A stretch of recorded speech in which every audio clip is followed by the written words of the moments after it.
Well, see, when I started creating videos, I was really bad at it. And I'm still really bad at it. The difference is I actually be trying my best now to be more entertaining. Not just by simply just press record and that's it. If you notice this shot is it's pretty weird, right? But you're kind of looking around the house, around what is going on. Or sometimes you're just looking at me, but there's still something that you're looking at. And it's just not a plain wall. Now, I'm not saying this shot is amazing. It's really not. It's pretty bad still. The lighting is off. My composition is weird, but this is just an example. Now let's add some lighting and some composition in this shot. Here's the light I'm gonna be using. This is the small rig one, which is the RC60C. It's really good. I could move it around however I wanted to, and it's portable. But let's put this shot right here, and let's put some lighting on my face so it could be more, I guess, better. That's a better shot. So we're gonna do this real quick. Okay, so this is just the light hitting me. It's actually not even placed correctly, but I am shooting with the lighting now. My face is a little more exposed, better. The background is still there, but I guess the composition is really not appealing still. Now this shot is a little different. You could tell there's some composition lining right here. This thing right here specifically showing the lining kind of going towards me. Right here as well, this thing is kind of going that way, so it kind of goes towards me, and I am kind of not in the middle, but in a position that is kind of shooting towards me. So your point of view or your eyes are attracting towards me. Kind of leads, I don't know, a little better. I guess I don't know, but so far this is working. Now, and this is another example. You see all this is kind of distraction, but at the same time it builds character. You see what I do. I drink one water, kind of, right? I have a little hand drill, but actually I use this for my headphones. It's pretty cool. I thought it's a hand drill, but this is pretty cool for my headphones right there. I use the Sony ones. It's a studio one, so it's really good for audio, but I use that one old school. But you see this. This is where I'm gonna aim. If I took this thing off, right? It looks kind of clean, but it doesn't build character. Now if I put the headphones like this, it kind of looks pleasing to look at, right? In reality, it's just kind of messy. But now imagine I have a book here, to-do list.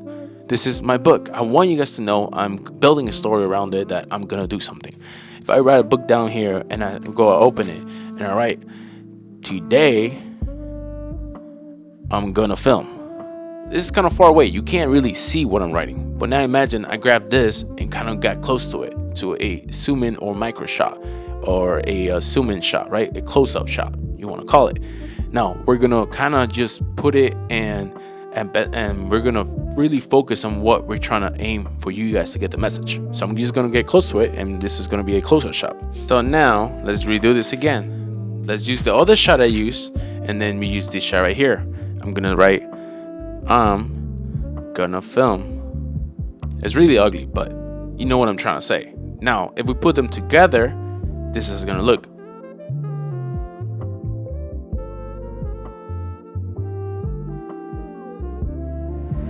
Now the other thing I'm gonna say, don't use all the footage. A lot of people kind of just use all the footage, and it's kind of I don't know, it just makes it boring. We want to make sure that we always keep people thinking and wanting more what we're doing, right? And now we grab something else, such as our screen here. Let's say our screen, right? Let's say we grab this right here. Now in this part, we're gonna write film in our regular, computer. We're just gonna write film, and we're gonna put it together. Well, what we're gonna do is just stay still, and hopefully, kind of makes it look cool and more cinematic. That's about it.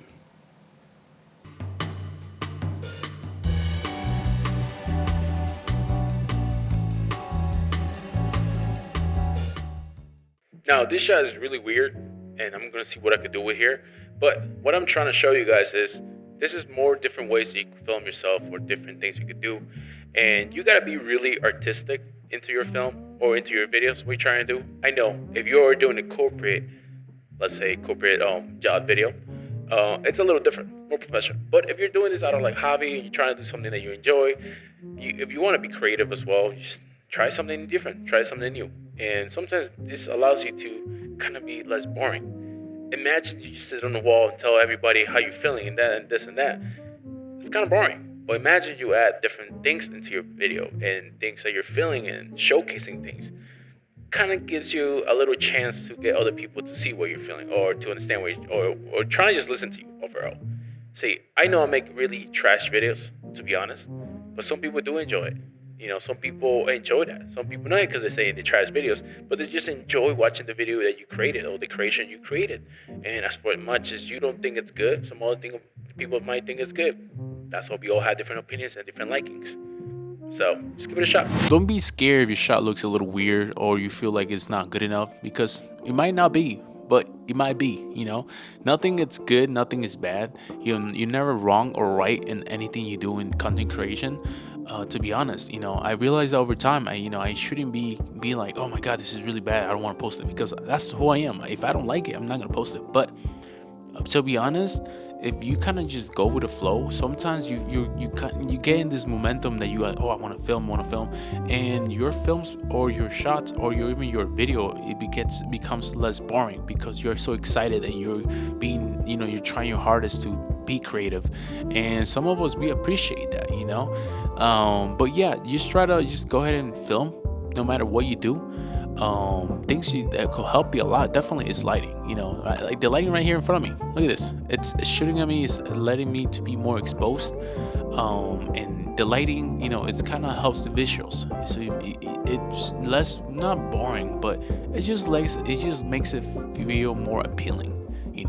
And another thing, it's really important, is your audio needs to be really good. Make sure that you invest in a good audio. Even sometimes our video could be bad, like the quality, but your audio is really good. People gonna be attracted to it. On top of that make sure your sound effects or your music, you place them correctly. Right now, if I put some rock music playing around with this, it will be making no sense. So it will be less appealing. It'd be less attracted, to people's ears and to themselves. People don't want to watch that. So make sure you correct your music in your playlist in your videos. You probably told I made this video just being at home because right now it's pretty cold, but I would still really wanted to make a video about helping you guys, or even just giving the tips that I've learned from my own self that allow me to make my videos less boring. One of the main things is allow yourself to be creative. Allows yourself to be cringy, allow yourself to be really weird. Allow all the creativities that you could and put into work. Just do it. If it doesn't look good, or you don't feel comfortable enough, or you don't like it enough, don't post it, to be honest. That's something I enjoy doing. I tell my friends, hey, watch my videos before I post it sometimes. My fiance watches my videos before I post it. If they don't like it or feel uncomfortable about watching it, usually it's not good, in my opinion, right? It just helps you a lot. Make sure that all the people watch your videos before you upload it. Even if it's really boring, you could tell, but they just don't want to watch the video. They'll be on their phones and stuff like that. But if you see them just kind of watching and smiling and putting out in the heads a little bit, it's a good sign. You might be able to post it. So just make sure you allow other people to watch your videos beforehand. And if you don't have anybody, I don't know what to tell you. Try to get a friend, your mom. If your mom feels, I know it'll be a little hard, but if your family members feel, hey, this is cringy, most of the time they will feel like that. But just ask somebody to allow, to watch it. And accept all the cold feedback you can. To be honest, all the cold feedback you could get will allow you to grow and develop yourself. If you ever notice, if you give your mom a phone, the way they record, or you give somebody a phone that already been doing videos for a while, you're gonna like the guy who's doing videos for a long time. No matter what product they do have in their hands, they're gonna make it work.